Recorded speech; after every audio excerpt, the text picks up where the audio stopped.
Spoštovani gledalci, lepo zdrav. Sliko smo že v Velenju na stadionu ob jezeru, kjer se bosta v 10. krogu Prve lige Telekom Slovenije pomerila Rudar in Domžale. Druga tekma tega kroga, včeraj že obračun med Aluminijem in Sežano. V igro jo je že poslal tam Karič, Ibričič, Vuk, Slobodan Vuk gre sam proti vratarju domačih in Slobodan Vuk je povedal Domžalčane v vodstvo z 1-0 v 11. minuti.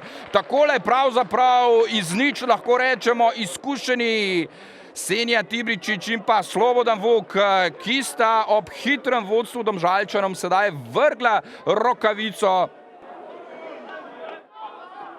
Pušnik, Ibričič, na desni strani je Čorluka, ki se je priključil napadu, Sapinen, Vuka! Vuk je bil v ofsajdu.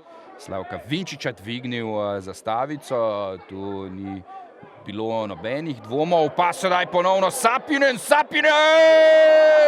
2-0, kot strelja z jasnega, ravno Sapinen. Omenjal sem v tem prvem polčasu, da ga praktično nismo videli, toda ko je bilo to najbolj potrebno oziroma ko to nihče ni pričakoval, ravno Sapinen za vodstvo Domžal v 34. minuti. Torej, ni bil deležen tistih priprav, sedaj Klemenčič pelje žogo, Klemenčič na desno stran, lepa podaja do Ibričiča, kdo bo to zadel? Slobodan Vuk na koncu, 3-0, razpad sistema pri Rudarju, 36. minuta, Slobodan Vuk, ampak tu gre polovica tega zadetka na rovaš.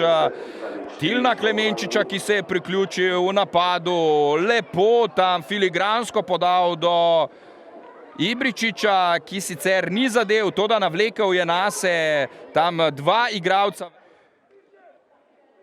Filipovič je tu, Koprivnik je potegnil, Dominik Radič, toda na koncu 30 let ima Slobodan Vuk, brez težav torej drži tempo z vsemi temi mladci. Filipovič in Petrovič sta kombinirala kar veliko težav torej v obrambni vrsti, je pa dejstvo, da mora svoje odigrati tudi zvezdna vrsta. Dominik Radič je v kazenskem prostoru, Radiča vedno preigrava, Radič zabil je to žogo na koncu, tam z vso silo pod prečko Mulaliča, ki se jezi, in tu je tale zadetek v 86. minuti, Dominik Radič za 1-3. Pišek, Kobiljar je ukradel žogo Pišku, Kobiljar gre, Kobiljar preigrava, Radič je moral počakati, da ne bi bil v prepovedanem položaju. 11 metrovka v tem trenutku. Rijad, Kobiljar, Sven Karič se smeji. Tole 11 metrov, ko Dominik Radič in pa Mulalič. Radič 3-2. Torej v 4 minutah 2 zadetka Dominika Radiča oziroma 3-2. Torej 2 zadetka v finišu in še imajo torej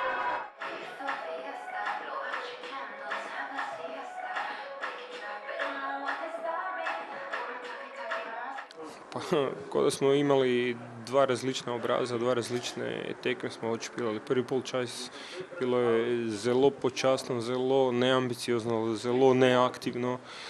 Drugi polčas puno boljša predstava, drugi polčas smo malo življe ušli v tu utakmicu, malo odlučnije smo ušli, pokazali smo malo i zube, ali nažalost prvi polčas je obilježio našu igru i obilježio rezultat plus 2 velike individualne greške koje se ne smiju događati ako želimo biti i dalje prvoligaši. Ja, ogromna razlika med prvim pa drugim polčasom. Očitno je nam namenjen rezultat 3-2, odkar sem jaz prišel, tako da zelo zadovoljen s prvim polčasom, pravi pristop, želja, igra na nivoju, agresivnost, vse, kar je pasalo zraven, tako da tudi rezultat bi lahko bil kar konkretno višji. Drugi polčas pa, to je tisto, ko ne greš v tekmo. Tako kot moraš iti, ko je tekma pač že dobljena in enostavno spoznaš neke zadeve skozi tekmo, tudi karakterje nekaterih igralcev in nedopustno, da tako anemično odigraš drugi polčas, ampak po drugi strani druga zaporedna zmaga, tretja s pokalom. Počasi se dvigujemo, ampak mogli bomo to raztegniti na 90 minut.